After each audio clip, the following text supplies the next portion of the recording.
In this lesson, we're talking about the fundamental forces. There are 4 such forces, and we're going to learn what causes each one, as well as how the forces compare to one another. These 4 include gravity and electromagnetism, and as we get started, perhaps the most important as well as surprising thing we can say about them is that fundamental forces are caused by particle exchange. This means, for example, that if we have 2 objects, and say both of these objects have some amount of mass, then we know there will be a gravitational force on each object due to the other. We've often thought of this force as being due to one of these particles existing in a gravitational field created by the other. If we get down to a very small scale though, subatomic distances, we find that what actually allows, say, the force of gravity to act between these 2 objects is the exchange of a certain kind of particle. So if we're thinking of this object being attracted gravitationally by this one, we can say that that will only happen once this mediating particle is sent from the one to the other. We say that it's that exchange that allows a gravitational force to exist between our 2 objects.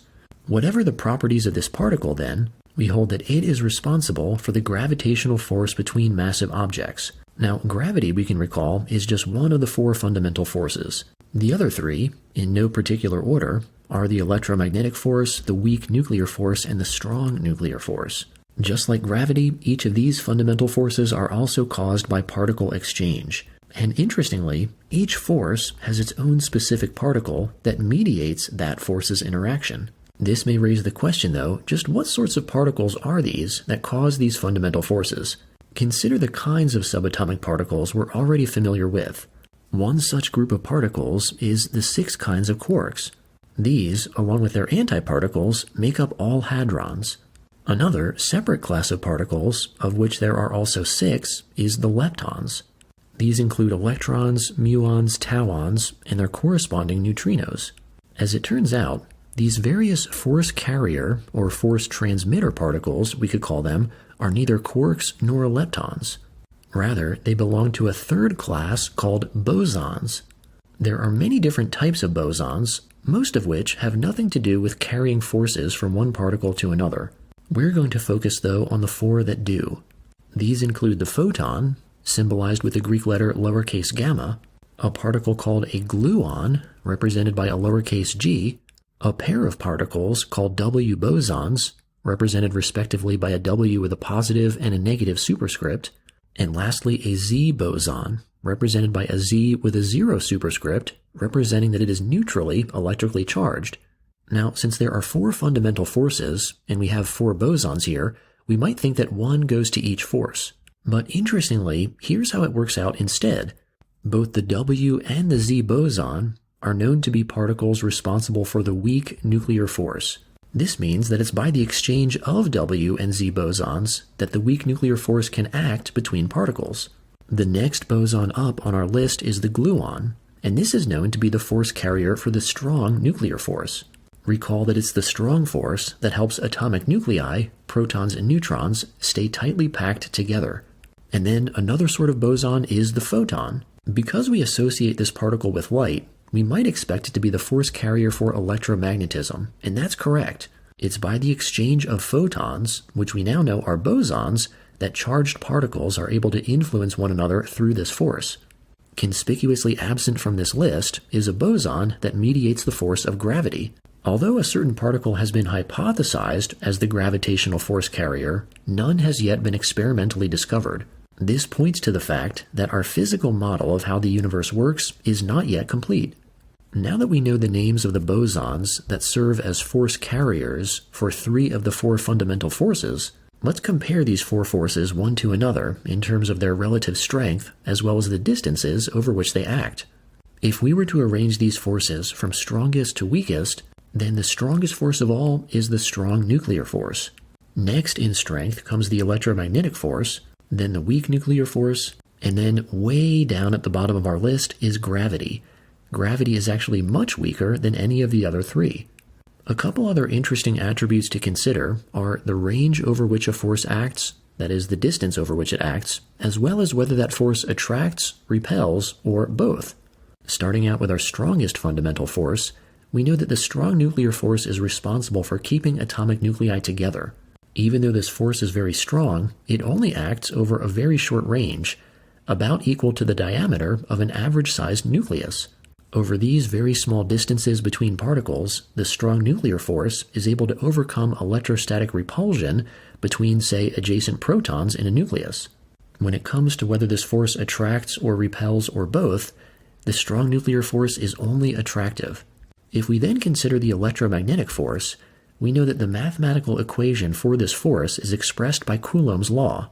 This law tells us that the electromagnetic force between two charged particles is proportional to 1 over the distance between their centers squared. In other words, no matter how big r gets, up to the point that it's infinitely large, there will still be some non-zero electromagnetic force between charged particles. We say then that the range of this force is unlimited, it's infinite. And then as far as attracting or repelling, we know the electromagnetic force can lead to both. That's because two like charges repel one another, while two unlike charges attract. Moving on to the weak nuclear force, it's this fundamental force that's responsible for nuclear decay processes. And like the strong force, it only acts over very short ranges. In fact, 10 to the negative 18th meters is smaller than the diameter of a single proton. This force, it turns out, is the shortest range force of them all. And when it comes to whether it attracts or repels or both, because the weak nuclear force is responsible for nuclear decay, there isn't a clear intuitive picture of which direction or directions in which it might act. For this force then, we won't specify whether it's attractive, repulsive, or both. Lastly, we come to gravity, which as we said is by far the weakest of these four forces. This may seem strange when we consider that, as we make astronomical observations, gravity seems to be the dominant force, but we can recall that both the strong and the weak nuclear forces are very range limited, and also that very large macroscopic objects, such as moons or planets or stars, are typically electrically neutral. And so, for very large masses over very large distances, gravity is the most influential force. Just like with electromagnetism, the force of gravity is proportional to 1 over r squared, where in this case r is the distance between the centers of mass of two masses. So gravity too has an infinite range, and will only become zero when two masses are literally infinitely far apart. And in terms of attracting or repelling or both, we know that the gravitational force is always attractive. Now that we know about how the four fundamental forces compare with one another, as well as the specific particles that carry these forces, which we learned are called bosons, let's get some practice with these ideas through an example. Which of the following symbols represents a gluon? Uppercase G, lowercase gamma, uppercase gamma, lowercase g, lowercase y.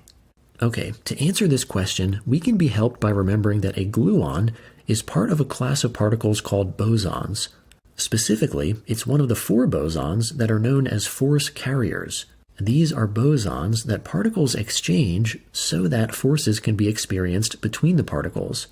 The force carrier bosons are the photon, the gluon, the W-boson, and the Z-boson. We want to know which of these five symbols is typically used to represent the gluon. A photon, we know, is represented by the symbol gamma, and so we can cross off option B on our list. The W-boson consists of a particle and antiparticle pair represented with a capital W and a plus and a minus sign superscript, and a Z-boson is represented by a capital Z with a 0 superscript. None of these last three symbols appear on our list, so we're not able to cancel out any more options.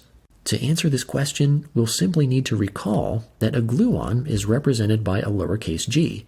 We do see that symbol on our list as option D, and so our answer is that a lowercase g is the symbol that represents a gluon. Let's look now at a second example exercise.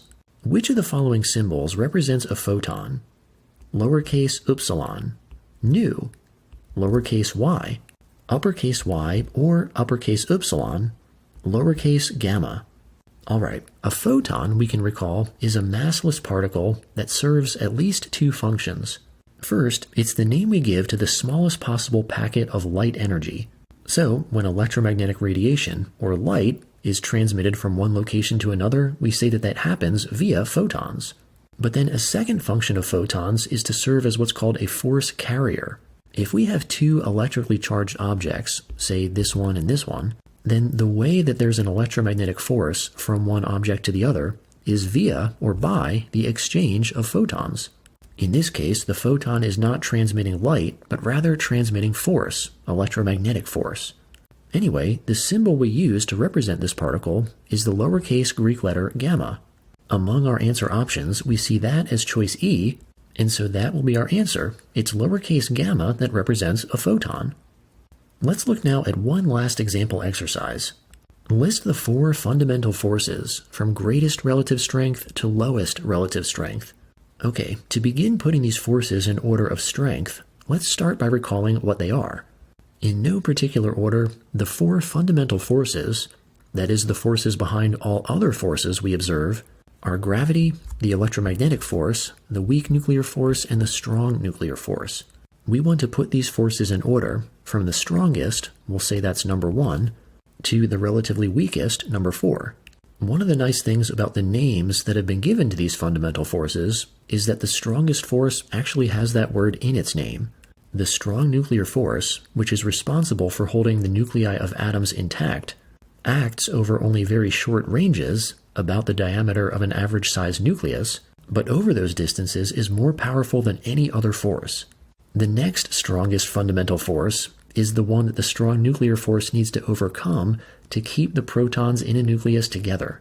These positively charged particles naturally want to repel one another via the electromagnetic force. Now, if we're unsure of which force goes here in the third slot, whether gravity or the weak nuclear force, it can help us to remember that the force of gravity is actually by far the weakest of these 4 forces. This can seem strange because to our eyes, gravity may be the most apparent of these forces, but nonetheless, from a strength perspective, it is the weakest, by a lot. This means that our third spot will be occupied by the weak nuclear force, the force responsible for nuclear decay processes. And so, from strongest to weakest, the 4 fundamental forces are the strong nuclear force, the electromagnetic force, the weak nuclear force, and gravity. Let's summarize now what we've learned about the fundamental forces. In this lesson, we learned that the fundamental forces are mediated or carried by particles called bosons. These bosons are the photon, which mediates the electromagnetic force, the gluon, which mediates the strong nuclear force, and the W and Z bosons, which mediate or carry the weak nuclear force. We noted that the boson thought to mediate the force of gravity is hypothetical and hasn't yet been discovered. Along with this, we learned that of the 4 fundamental forces, the strong nuclear force is the strongest, then comes the electromagnetic force, then the weak nuclear force, and finally gravity. We learned the ranges over which these forces act, and for 3 of the forces, whether they attract, repel, or both.